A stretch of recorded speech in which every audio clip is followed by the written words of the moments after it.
이제 말라기는 나의 특사 또는 나의 사자라는 의미를 가지고 있습니다. 그래서 말라기의 저자가 누구인지는 사실 정확하게 알기가 어렵고 아마 이 말라기라는 이름을 이제 사용하면서 이제 자신은 어떤 정체인지 숨긴 다음에 이 이름을 말라기라고 한 다음에 그 제사장들을 향한 비판, 백성들을 향한 하나님의 말씀을 신랄하게 이제 쓰고 말하고 있습니다. 자신이 누구인지 걸리면 굉장히 무섭기 때문에 어떤 일을 당할지 모르기 때문에 아마 조금 겁이 많은 어떤 제사장이 그렇게 이름을 말라기라고 이제 가명을 써놓고 했을 수도 있을 것 같습니다. 또 말라기의 그 연대 배경을 보면요, 기원전 이제 516년 이후라고 할 수 있는데요. 왜냐하면 이제 페르시아 총독에게 세금을 바치고 또 세금으로 시달렸던 시기였기 때문에 포로 이후에 어느 정도 포로 이후의 삶을 지났지만 이사야와 또 예레미야와 또 에스겔이 예언하였던 말하였던 그 메시아 왕국은 아직 오지 않았던 때여서 이 백성들은 굉장히 지난한 시간들을 보내고 좀 하나님의 그 나라가 왜 오지 않을까라고 하면서 기다리고 피곤해하는 그런 시대였습니다. 그러면서 이제 그들의 어떤 종교적인 의식은 어떤 종교적인 행위로만 조금 나태해지기 시작하고 또 냉소주의와 어떤 원망 이런 것들로 변질되게 되었습니다. 그래서 선민 의식도 사라져서 이방인들과 결혼을 하기도 하고 또 11조도 드리지 않게 되었고요.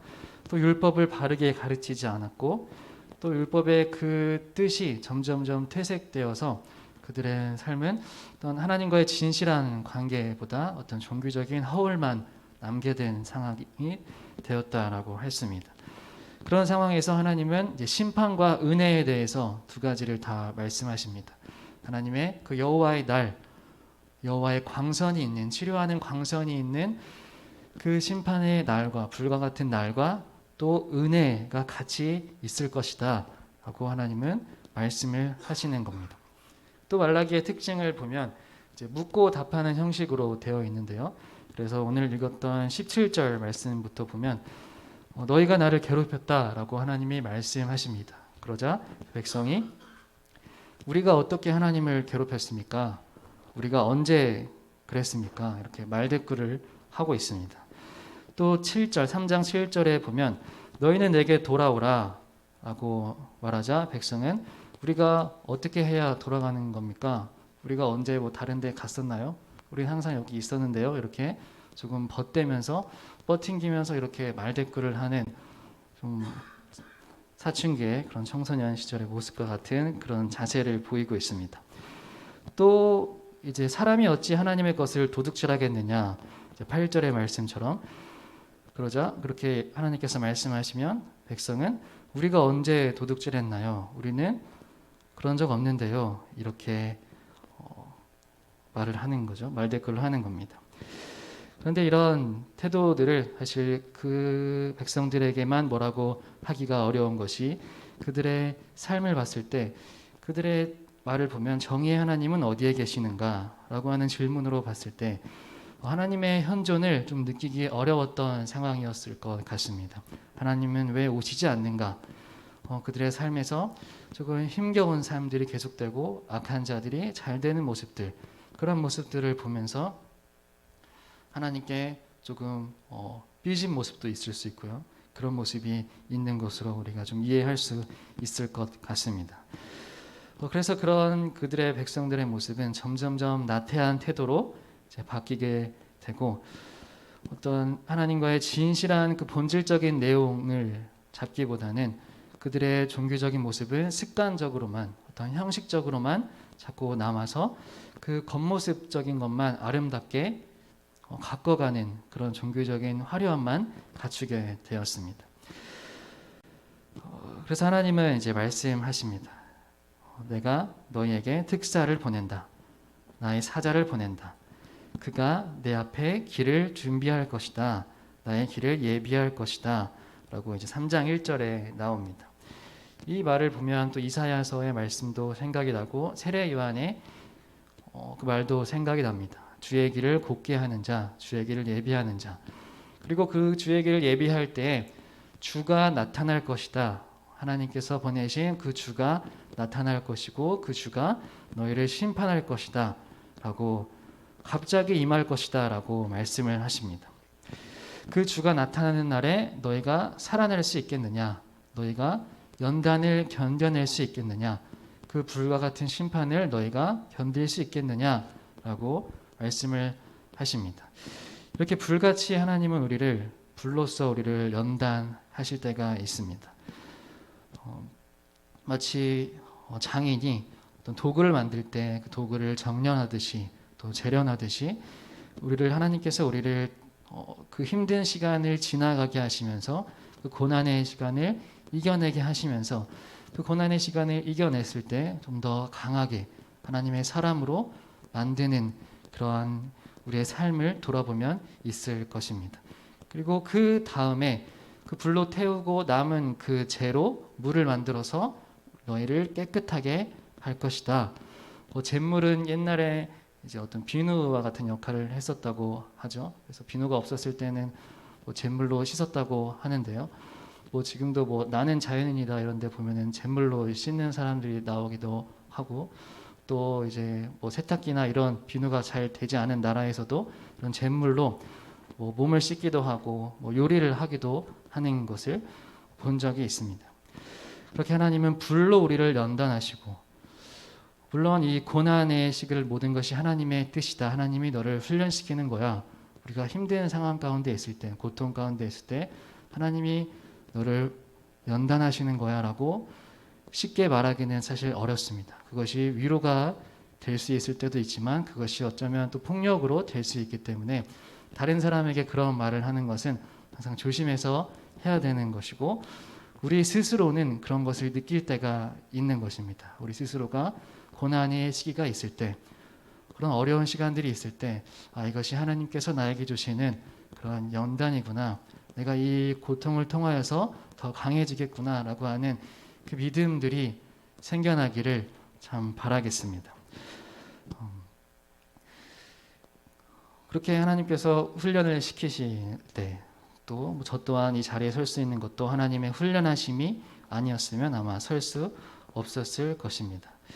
그런데 하나님은 그렇게 불로 심판을 하고 또 깨끗하게 해서 너희를 나의 거룩한, 나의 기뻐하는 사람으로 만들 것이다 라고 하면서 동시에 또 너희에게 심판이 있을 것인데, 어떤 자들에게 심판이 있냐면 5절의 말씀처럼 간음하는 자, 또 남의 것을 빼앗는 자, 또 일꾼의 품삯을 떼어먹는 자, 과부와 고아를 억압하고 나그네를 학대하는 자, 또 거짓으로 증언하는 자, 점치는 자, 나를 경외하지 않는 자들의 잘못을 심판하겠다라고 말씀을 하십니다. 그리고 그러한 이제 악한 모습들에 더 구체적으로 들어가면서 그 핵심에 대해서 얘기하시는데, 그 핵심은 11조에 있습니다. 너희는 어떻게 나의 것을 도둑질하였느냐라고 말씀하십니다. 그러자 백성은 제가 언제 도둑질했습니까? 하나님은 이제 백성을 향해서, 또 특별히 제사장들을 향해서, 종교 지도자들을 향해서 말씀하십니다. 너희가 11조를 도둑질했다. 이 도둑질했다라는 것은 헌금함에서 이제 몰래 가져갔다라는 것이 아니겠죠. 11조가 무엇인지 살펴봐야 될 것 같습니다. 11조의 처음 등장은 창세기 14장에서 등장하는데요. 아브라함이 전쟁 후에 멜기세덱을 만납니다. 그 멜기세덱은 천사라고 여겨지기도 하고, 또 성경에서는 하나님의 제사장이다라고 나옵니다.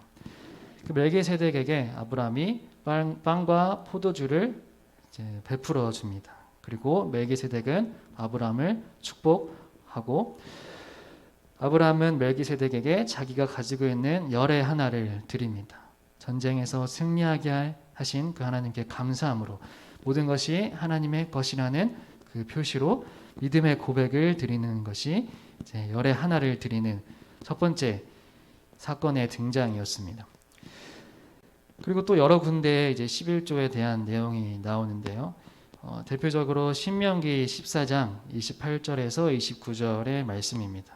우리 다 같이 한번 찾아보겠습니다. 신명기 14장 28절에서 29절까지의 말씀입니다. 신명기 14장 28절에서 29절까지의 말씀입니다. 우리 함께 읽겠습니다. 시작. 매 3년 끝에 그 해 소산의 10분의 1을 다 내어 내 성읍에 저축하여 너희 중에 분깃이나 기업이 없는 레위인과 내 성 중에 거류하는 객과 및 고아와 과부들이 와서 먹고 배부르게 하라. 그리하면 내 하나님 여호와께서 내 손으로 하는 범사에 내게 복을 주시리라. 아멘. 11조를 누구를 위해 써야 하는지 하나님께서 가르쳐 주십니다. 목적이 무엇인지. 먼저는 레위인이 등장합니다. 이 레위인은 또 민수기 18장 21절에서도 11조를 레위인들, 그 회막을 고치는, 또 회막을 보수하고 또 회막을 지키고 그렇게 예배를 계속적으로 하는 자들에게, 그들은 이제 12지파 중에서 기업을 받지 못했기 때문에 하나님께서 너희는 소유가 없으므로 그들을 위해서 너희가 제사를 드리고 남은 것을 그 10분의 1을 너희가 먹고 그 삶을 이어나가라. 너희 레위인과 제사장들은 그걸로 삶을 이어나가라 라고 주라고, 그들에게 주라고 이렇게 11조의 용도를 말씀하셨고, 또 두 번째로는 이제 누가 등장하나요? 객과 또 고아와 과부들이 와서 먹고 배부르게 하라고 했습니다. 떠돌이와 어떤 또 나그네들, 또 사회적 약자를 위한 그 구제의 목적으로 그 11조를 사용하라라고 하십니다.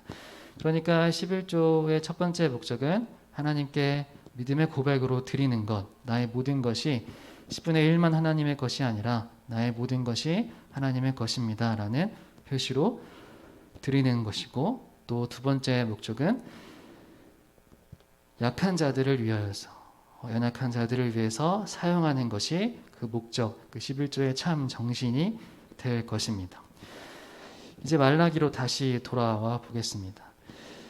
말라기 시대의 제사장들은 지킬 것을 다 지키면서 지키지 않아도 되는 11조까지 다 열심히 세세하게 지켰습니다. 그러나 이들이 그 11조의 목적과 그 정신은 잃어버렸습니다. 11조를 열심히 하고 또 생색을 내면서 지켰지만 11조의 참 의미와 그 뜻을 잃어버린 그들의 어떤 종교적인 껍데기만 남아있는 상황이었습니다. 누가복음 11장 32절도 우리 함께 보도록 하겠습니다. 누가복음 11장 32절입니다.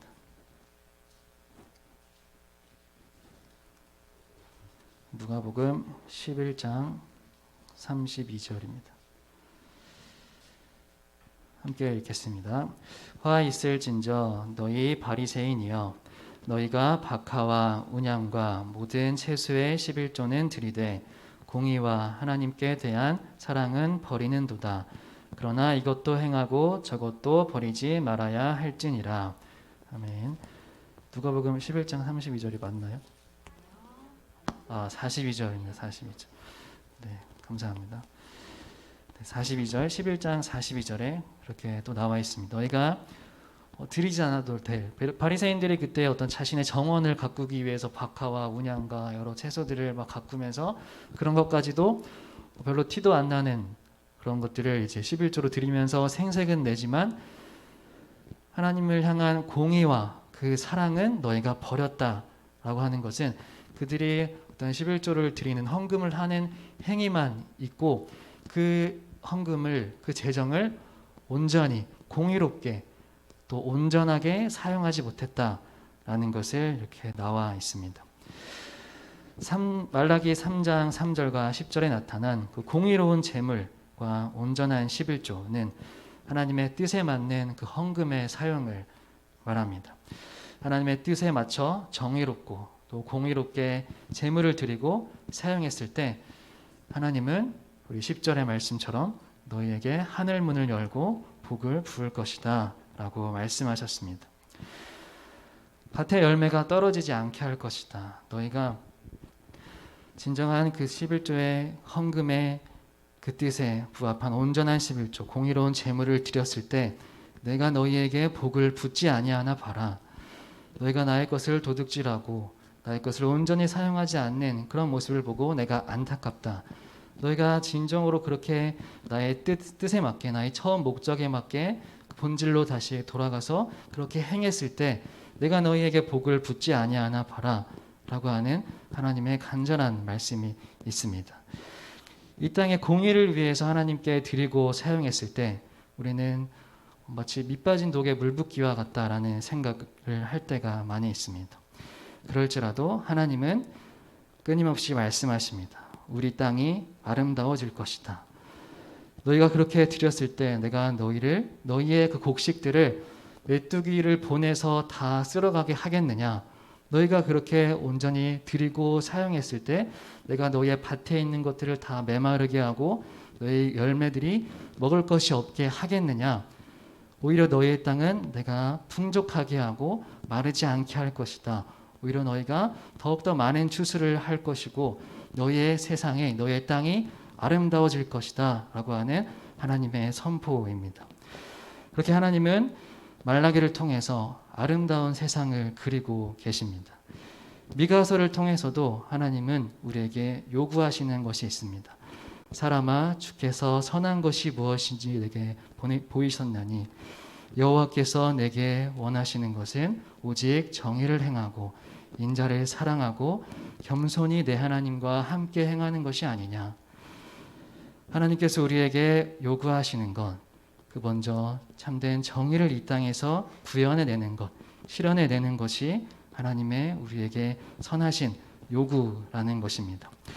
우리의 것을 내 것이라고 쥐고 있는 것이 아니라 나에게 주신 것은 모두 하나님께서 주신 것이다 라고 하는 그 고백, 그 고백으로 하나님께 드리고 그 소유를 또 그 수확을 타인들에게 특별히 객과 고아와 과부들과 같은 사회의 약한 자들을 위해서 사용하는 신앙인이 되시기를 바랍니다.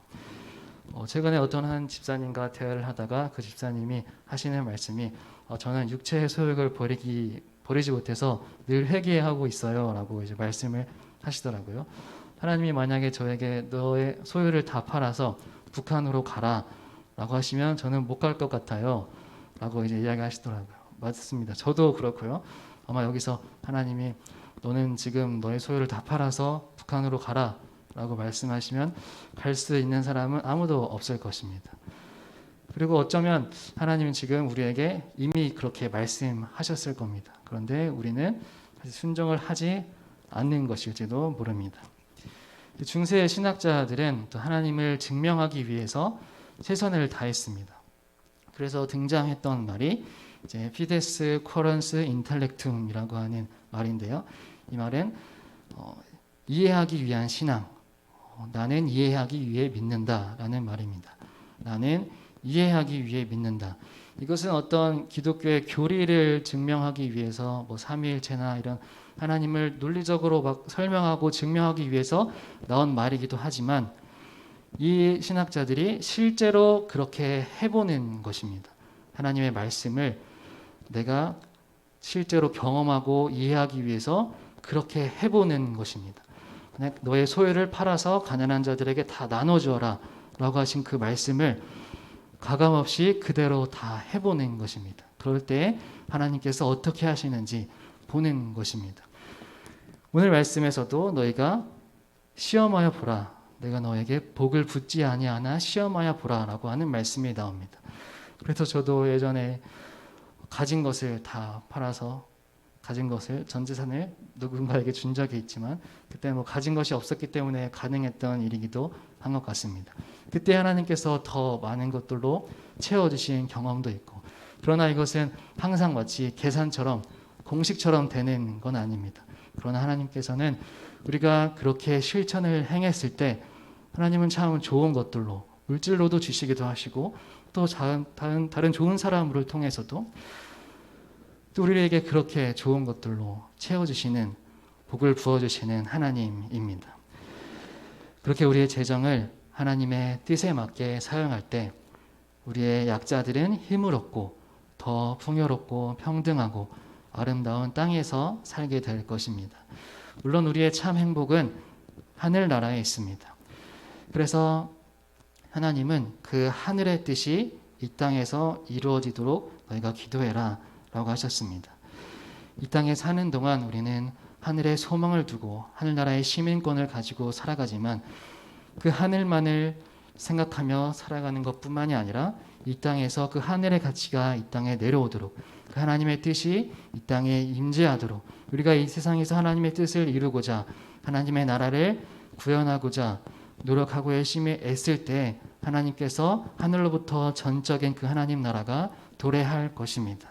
그것을 믿고 소망함으로 이 땅에서도 우리가 하나님의 그 나라를 조금이라도 맛보고 공동체 안에서 하나님의 뜻을 조금이나마 이루어가고 실현해낼 수 있는 공의와 사랑으로 가득한 그런 아름다운 땅이 우리 공동체 가운데 널리 널리 퍼지기를 주님의 이름으로 소망합니다. 아멘.